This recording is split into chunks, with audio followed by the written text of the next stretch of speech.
truly has a heart for people, what he's spending is he's spending himself. I hope you know you can do ministry without spending yourself.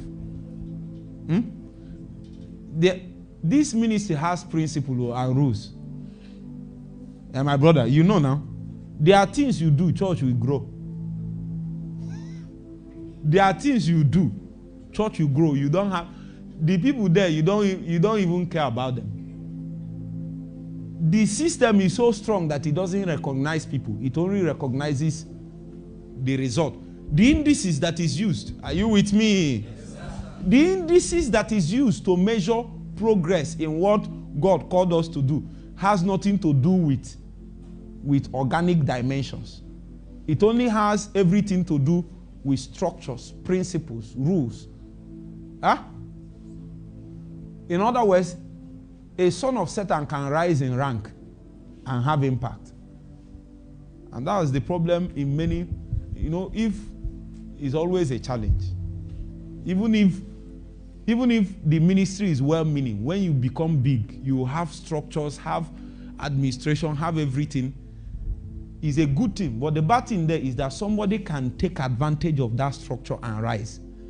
And imagine when that person rise and then high boy now comes with hunger into that kind of ministry. Every day after service, you will find one corner, 2 hours before you go.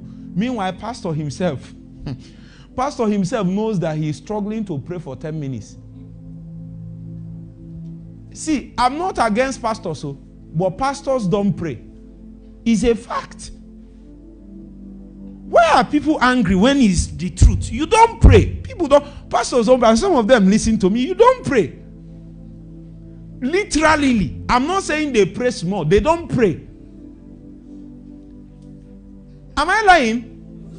Some of the people, if your husband is a pastor, a woman, you know he doesn't pray.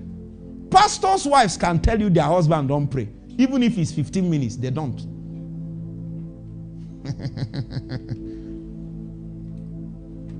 What I'm saying, if you are a pastor's, okay, let me not go there. You that is a pastor's son, have you not noticed it? Highest thing they do is that your mother will force morning devotion. Is that what you use to run ministry? People's destiny, all of them come and say, our pastor is preaching today in the evening. Let's go so that our life will change. And the pastor doesn't have a prayer life. Oh, God have mercy. Beg God, don't put me under this kind of pastors. You are wasting time. With your burden and hunger, those kind of environment can cage what you have. And when such men find out that you are pressing into something that they will never, it's not just that they cannot, it's just that they have decided that they won't. You are not getting what I'm saying. If it is that they can't, then when they find opportunity, find resource and grace, they can give themselves to what it takes. But these kind of people have decided to be a lazy pastor. They are looking for a way to run ministry without Bible study and fasting, without prayer. So, and they are good in it. Get a good worship, do one or two things, and you feel something that looks like God's presence, and then you go and borrow something from a book or message and preach, and then you go. And after that time is enjoyment throughout the week. May you not be cursed to be found under such a pastor. I know this thing I said now will be trouble, but it's a good one. What we need is a genuine revival, and it will start in the church. That's where it will start. It's in the book of Ezekiel. God called Ezekiel and said, come here. He said, come, let me show you what is happening beyond the temple walls. That men are serving other gods. But when you come in the open, you will not know. The gods they use plaster and cover the wall. It's a wall. There is a plaster that covered it. But when you go before it, they are bowing to other gods. Their shrine is there.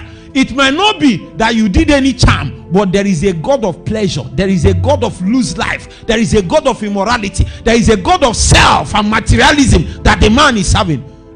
Then when it comes, he obeys principle and church grows.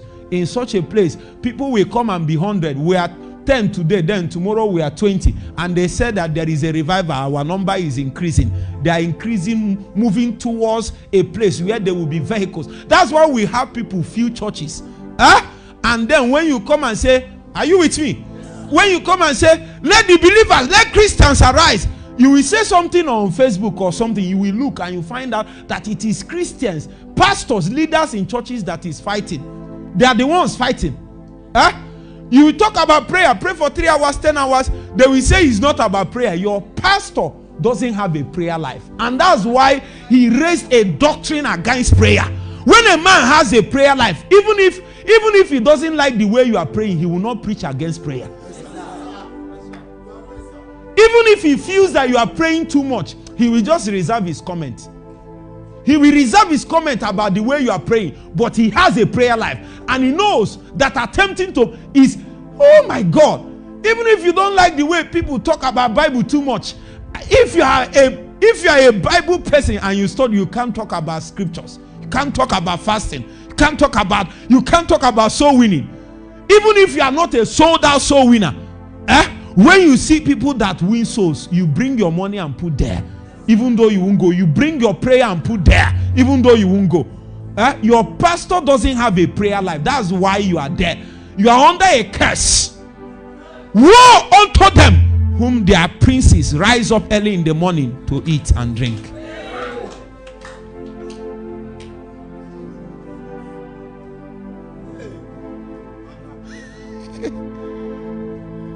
Repent. Repent.